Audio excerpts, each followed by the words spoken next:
Et s'il était temps pour toi de prendre ton envol, s'il était temps pour toi de décoller enfin, arrête donc de réfléchir et passe à l'action. Mes frères et mes sœurs bien-aimés, je vous salue dans le nom merveilleux de Jésus-Christ, lui qui nous a inspiré cet espace pour votre édification, pour vous imparter et vous amener dans les profondeurs du Père au travers de cette émission baptisée Les délices du royaume. Et le premier délice que le Saint-Esprit te sert aujourd'hui est intitulé « Prends ton envol ». Comme un jeune aiglon qui, depuis le jour où il sort de l'œuf, se laisse nourrir par sa mère, est entretenu par sa mère et qui finit par comprendre qu'il faut qu'il sorte du nid pour enfin s'épanouir et jouir pleinement de la vie. Le Seigneur veut également que tu décolles et que tu voles plus haut qu'un aigle. Il veut que tu décolles et accomplisses enfin ta destinée. En réalité, tu n'as pas été créé comme une simple décoration sur la terre. Le Seigneur t'a envoyé sur cette terre afin que tu répondes à un besoin précis. Tu es la réponse de Dieu à une question qui se pose dans ta génération. Le Seigneur Jésus-Christ ne t'a pas sauvé seulement pour te délivrer des flammes de l'enfer, mais il t'a sauvé afin que ta vie serve à révéler sa gloire, serve à étendre son règne. Mais pour y parvenir, il faut que tu réalises à un moment donné qu'il est important pour toi de prendre ton envol, d'accomplir ta destinée et enfin de jouir pleinement de la liberté acquise en Jésus-Christ. Et si je te disais qu'il faut que tu prennes ton envol, tu vas certainement me poser la question: comment savoir qu'il est temps pour moi de prendre mon envol? Est-ce qu'il faut que l'Éternel me parle de manière audible comme il a parlé à Moïse? Laisse-moi te dire que tu n'es pas forcément Moïse. Laisse-moi te dire que ce que Dieu a fait avec certains hommes, il n'agira pas de la même manière avec toi. Dieu n'opère pas avec tout le monde de la même manière. Il se révèle en fonction de ce qu'il veut accomplir au travers de toi. Comment donc savoir qu'il est temps pour toi de prendre ton envol? Nous allons vous donner 5 indicateurs importants qui vous disent qu'il est temps pour vous de prendre votre envol. Le premier indicateur, c'est que ta source de ravitaillement, tout d'un coup, tarit. Lorsque nous parlons de la source de ravitaillement qui tarit, c'est que toutes les personnes qui te servaient de soutien, qui t'encourageaient, qui étaient pour toi la motivation principale pour avancer, à un moment donné, cessent d'être là pour toi. Tu as besoin d'eux, mais tu ne vois personne. Tu attends qu'ils te donnent des paroles d'encouragement comme ils le faisaient naguère, mais tu ne vois personne. Et tu te sens comme seul. À ce moment, sois très attentif aux signaux que le Seigneur est en train de t'envoyer. Le Seigneur est en train de te dire que tu n'as plus besoin de ces béquilles-là pour avancer. Il est simplement en train de te dire que tu n'as plus besoin nécessairement de la présence de ces mentors, des encouragements de ces mentors pour avancer. Il veut que tu prennes ton envol. Souvenez-vous que les disciples de Jésus-Christ, alors qu'ils ne jeûnaient même pas, et que les pharisiens ont commencé à se plaindre, comment se fait-il que nous jeûnons et que les disciples de Jean-Baptiste également jeûnent alors que tes disciples à eux ne jeûnent pas? Qu'est-ce que Jésus leur a dit? C'est écrit dans Luc chapitre 5, les versets 34 et 35. Pouvez-vous faire jeûner les amis de l'époux pendant que l'époux est avec eux? Les jours viendront où l'époux leur sera enlevé, alors ils jeûneront en ce moment-là. En réalité, Jésus veut leur dire que quand je serai absent, ils réaliseront la nécessité de voler de leur propre ailes. Il y a des initiatives qu'ils prendront par eux-mêmes parce que mon absence leur donnera de comprendre qu'il faut que, comme le jeune aiglon, ils volent déjà de leurs propres ailes. Le second indicateur important qui te dit qu'il est temps de prendre ton envol, c'est que tu es saisi par un courage et une détermination que tu n'as jamais eu. Tu vas réaliser à un moment donné qu'il y a comme en toi une force qui te pousse et qui te lance. Une force qui te dit qu'il est temps pour toi de te lever et d'agir. Regarde à Moïse, lorsqu'il était confortablement assis dans le palais de Pharaon. Moïse était tellement à l'aise, mais à un moment donné, il y a comme une force qui lui disait « Sors du palais, tes frères sont en train de souffrir. Tu as été créé pour résoudre ce problème. » Moïse, dans cette situation, ne pouvait plus supporter de rester au palais. Il y avait comme une force en lui qui le poussait et l'amenait à aller vers ses frères. Parce que aller vers ses frères, c'était en réalité le but pour lequel il a été créé. Quand je parle de la force et de la détermination qui vous saisit tout d'un coup, j'ai envie de parler du prophète Élisée.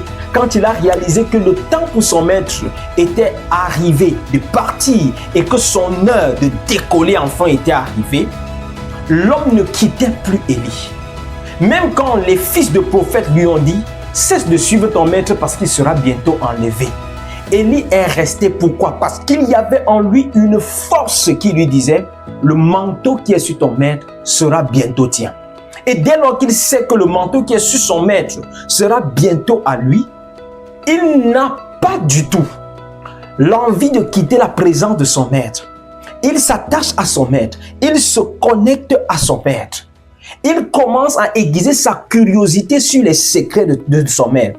En fait, ce qui te donne parfois de savoir que c'est le moment de prendre ton envol, c'est que ta curiosité commence à être exercée sur ceux qui t'ont dévancé dans le domaine qui t'attire, sur ceux qui t'ont dévancé dans l'appel qui t'a été adressé. Si tu es prophète, tu réaliseras que tu commences à suivre particulièrement les prophètes. Comment est-ce qu'ils opèrent? Si tu es un apôtre, tu vas commencer à suivre particulièrement les apôtres. Si c'est dans les affaires que tu veux te lancer, tu vas commencer à suivre ceux qui se sont lancés et qui ont réussi. Parce que d'ailleurs, on a pour modèle que des personnes qui ont initié des choses et qui ont eu du succès dans ce qu'elles ont fait. On n'imite pas quand même les cancres.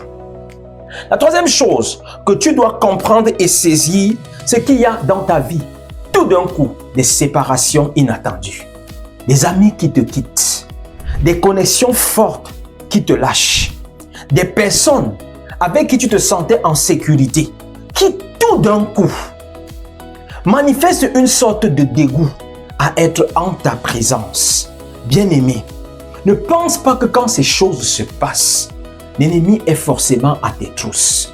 Le Seigneur se sert de tels éléments pour te dire que le moment est venu pour toi de voler de tes propres ailes, que le moment est venu pour toi de quitter le nid. Voilà pourquoi il va te déconnecter de certaines personnes. Mais pourquoi est-ce que le Seigneur te déconnecte de certaines personnes? En réalité, à chaque niveau de ta vie, tu as besoin d'être assisté par des personnes. Mais le passage d'un niveau à un autre n'exige pas nécessairement que tu traverses avec ceux avec qui tu étais au niveau précédent. Je vais te prendre l'exemple de David pour te dire comment dans son processus, l'Éternel a tour à tour séparé des personnes de qui il était tellement proche. Dieu, pendant qu'il prépare David pour le trône, le sépare premièrement de Saül, qui était pour lui comme un père, qui était pour lui comme un mentor. Il le sépare ensuite de Michal. Michal qui en quelque sorte était son trophée après qu'il ait coupé la tête de Goliath. D'ailleurs, l'attitude de Michal, plus tard lorsque David va danser pour la gloire de l'Éternel, va démontrer que cette dernière ne pouvait même pas faire partie de sa vie future, de sa vie de roi. L'Éternel va ensuite déconnecter David de quelqu'un qui lui était tellement cher, de son ami intime, de Jonathan. À partir de là, tu comprends que quand le Seigneur te prépare pour une prochaine saison, quand le moment est venu pour toi de prendre ton envol, tu verras des personnes qui t'aiment, des personnes que tu aimes, te quitter. Tu seras obligé parfois de te séparer des relations que tu chérissais tant. Ça ne vient pas forcément de toi, mais très souvent, derrière ces séparations, il y a une main puissante. C'est la main de l'Éternel qui te dit, mon enfant, je t'aime bien, ceux avec qui tu es t'aiment bien, mais ils ne seront pas utiles. dans ta prochaine saison. Ça peut te faire mal, ça peut te faire pleurer, mais c'est nécessaire et important pour ton ministère. L'autre élément qui indique que c'est le temps pour toi de passer à l'action ou de prendre ton envol, c'est une visitation de manière extraordinaire. Le Seigneur te visite de manière extraordinaire. La puissance de Dieu, tu l'expérimentes dans une dimension que tu n'as jamais connue, que tu n'as jamais vécue. Le plus souvent, quand est venu le moment de prendre ton envol, Dieu va se révéler à toi de manière spéciale. Moïse a passé 40 années à Madian. Il était berger d'un troupeau. Il était au service de son beau-père Jéthro. Il avait fondé une famille et il pouvait se dire que tout allait déjà bien dans sa vie. Mais c'était sans savoir que le moment pour lui de prendre son envol n'était même pas encore arrivé. Et quand le temps est arrivé pour ce dernier de quitter le nid qui s'appelle Madian pour s'envoler vers l'Égypte, qui est le champ principal de mission où le Seigneur l'attendait, il a eu une visitation extraordinaire. Le buisson en feu, un arbre enflammé mais qui ne consume pas. Moïse a vu le bâton se changer en serpent. Il a écouté la voix de Dieu audiblement, chose qu'il n'a jamais expérimentée jusque-là. Les apôtres également, avant qu'ils ne commencent à proclamer la parole de Dieu avec puissance, ont reçu la puissance d'en haut, telle que le Seigneur Jésus avait annoncé en Acte 1, verset 8, « Mais vous recevrez une puissance, le Saint-Esprit survenant sur vous et vous serez mes témoins. » Autrement dit, vous recevrez une puissance, le Saint-Esprit survenant sur vous et vous allez prendre votre envol. Tu ne prendras pas ton envol si le Seigneur ne te visite pas de manière spéciale. Tu ne prendras pas ton envol si tu n'as pas été puissamment équipé par lui. Tu ne prendras pas ton envol si le Seigneur ne te touche pas de manière extraordinaire. Quand est venu pour toi le moment de décoller, le Seigneur va te visiter. Alors, lorsque dans certaines saisons de ta vie, tu as des expériences que tu n'avais pas jusque-là vécues avec Dieu, commence à être très attentif. Lorsque dans certaines saisons de ta vie, le Seigneur commence à te parler comme il ne t'a pas précédemment parlé, commence à être attentif. J'ai envie de te dire, commence même à préparer tes bagages. Commence à apprêter ton cœur, ta pensée, ton mindset, comme disent les anglophones, parce que la prochaine étape sera déterminante. La prochaine étape sera très forte et capitale pour ta vie. Et tu vas certainement me poser encore la question de savoir comment passer à l'action. Qu'est-ce que je fais? Je te donnerai 3 clés importantes pour passer à l'action. Souviens-toi toujours du jeune aiglon quand le moment est venu de quitter le nid. Ce qu'il fait, c'est que de manière progressive, il saute du nid, va sur les branches proches, va sur les branches éloignées et finit par prendre son envol. La première des choses que tu dois faire, c'est que va avec le potentiel que tu as. Le Seigneur a dit à Gédéon, va avec la force que tu as. Ce que tu possèdes est largement suffisant pour démarrer avec Dieu. Ce que tu crois être une limite, être une faiblesse, est un capital pour le Seigneur. Tu peux peut-être penser comme Moïse que tu n'es qu'un bègue. Tu peux être regardé comme Gédéon et te voir comme une faible personne, comme une personne insignifiante. Mais le Seigneur te dit que ce que tu as, le potentiel que tu as, l'intelligence que tu as, le bagage spirituel que tu as, la formation que tu as reçue au pied du Seigneur, au pied même des hommes et des femmes qu'il a établis pour te bâtir, c'est largement suffisant. Deuxièmement, n'attends pas que tous les voyants soient verts avant de te lancer. Le plus souvent, quand est venu le moment pour le Seigneur de te dire décolle, de te dire vas-y, mon frère, ma soeur bien-aimée, il n'y aura pas une voix retentissante du ciel qui va te dire c'est l'heure, fais-le maintenant. N'attends pas que quelqu'un vienne de manière extraordinaire, de manière spéciale te dire, c'est le moment, vas-y. Si tu attends que tous les voyants soient verts, tu vas beaucoup durer dans les entraînements. Et parfois, tellement tu vas gaspiller tes énergies dans les entraînements que quand viendra le moment de passer à l'action, tu n'auras plus de ressources du tout. Commence et fais le premier pas. Le premier pas s'appelle le pas de la foi et le Seigneur va affermir le reste. Commence par te jeter comme le jeune aiglon. Le Seigneur fortifiera tes ailes. Ce qui est certain, quand tu te lèves avec la force que tu as, quand tu te lèves parce que c'est le moment de te lancer, le Seigneur se chargera lui-même de te fortifier, de préparer ton chemin. Il se chargera lui-même d'affaiblir et même d'anéantir les ennemis qui se dresseront sur ton parcours. Et la dernière chose importante que tu dois retenir, c'est que tu dois faire le pas de la foi. Faire le pas de la foi est capital et important. Faire le pas de la foi, c'est marcher comme l'apôtre Paul disait, non pas par la vue. Le pas de la foi ne tient pas compte des expériences des autres. Tu n'as pas forcément besoin des expériences des autres, des échecs des autres. Tu es spécial et Dieu veut faire spécialement avec toi. Pierre a pêché et n'a pas pu attraper de poissons. Mais le Seigneur lui a dit, retourne en eau profonde, jette le filet. Il a dit au Seigneur, sur ta parole, je jetterai le filet. Le pas de la foi, c'est s'accrocher aux promesses de l'Éternel, les proclamer et se lancer sur la base de la parole que tu as entendue. C'est le pas de la foi qui a amené Moïse, dans Genèse chapitre 12, à quitter sans savoir où il allait et de se lancer.